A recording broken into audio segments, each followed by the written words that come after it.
I guess the starting point in terms of how open journalism has benefited The Guardian must be Edward Snowden in terms of recent stories. Glenn Greenwald wasn't a journalist by trade when he started writing for The Guardian.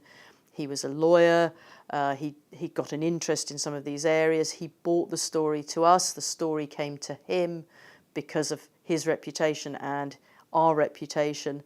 And so open journalism allows you to explore topics in a sort of 360-degree way. I guess the other contemporary example is the Arab Spring, what's happened in all those countries in the Middle East over the last few years, enormously contributed to by crowdsourcing, by bloggers, tweeters, people taking pictures with their iPhones or other devices. So we have a much richer tapestry now, journalistically, but it does throw up a lot of challenges. The big one is, in a way, what is a journalist and what is journalism? And that plays into what's the public interest as well, because the public interest is something that journalists have been allowed to sort of protect and given a mandate for. And that then comes back to who has that mandate now, and does the tweeter or the blogger or the crowdsourcer have those same protections? That came to the fore recently for us when David Miranda was detained at Heathrow. David Miranda was not a journalist, but he was working for and helping Glenn Greenwald, who was working for The Guardian at the time, on a story that had got a lot of publicity, that was known to be a Guardian story. Does David Miranda get the same protections as Glenn Greenwald? Does Glenn Greenwald get the same protections as David Lee or Nick Davis? And how does that play out? And who's making those decisions? And are they very well equipped to make those decisions? There are issues around where we can be sued. Once upon a time we were a newspaper that we had a hard copy. It came out at 7, 8 o'clock every night.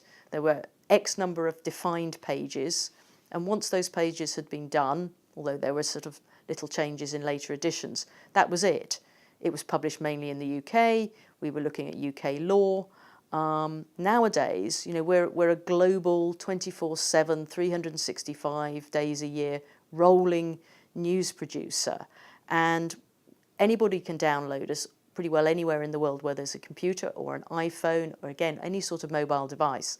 And in theory, we can be sued in any of those countries where we're being downloaded. So our ability to legal and manage in the way that we once micromanaged our UK material has completely changed.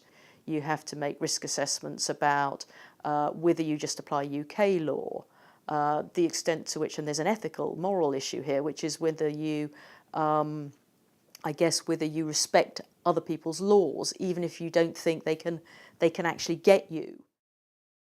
One of the great things that we learned from WikiLeaks, WikiCables, and from the Snowden episode was the benefits of collaborative journalism. So working with the New York Times, in the Snowden case particularly, ProPublica to some extent, and on the WikiCables with some of our European partners, allowed us to publish material that if we'd just been focusing on the UK, we wouldn't have been able to publish.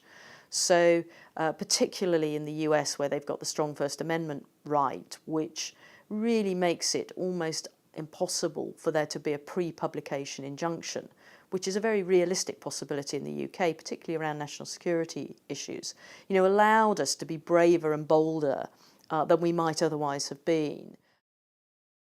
For journalists, they're more exposed, I think, because their profiles are higher. We allow, as do most news organisations around the world, below-the-line comments.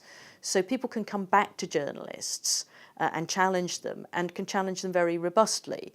And actually, old-style journalists, are not used to that in any sense of the word. They wrote their piece and they walked away from it, and there might be a letter in the paper a few days later.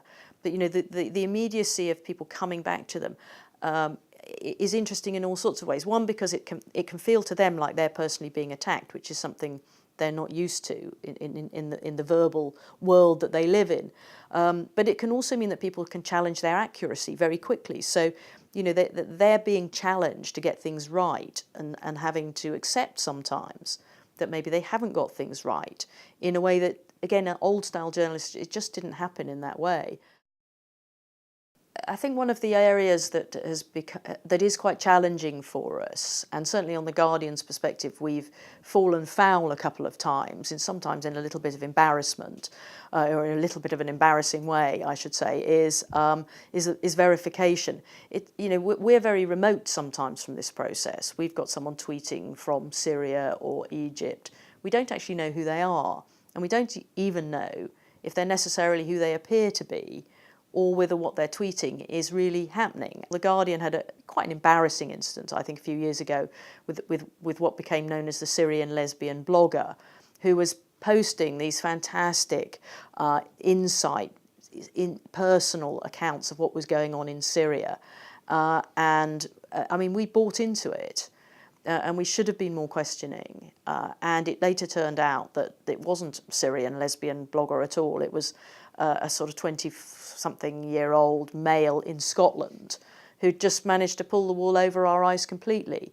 You know, and that's not good journalism. And so you have to, in this day and age, also be a little sceptical, and you have to also let your readers know, I think, if you're not sure who they are. So you have to put caveats around it. This is coming from here. We haven't been able to verify it. And actually, I think the broadcasters are better at that than we have been, because they've been more used to it.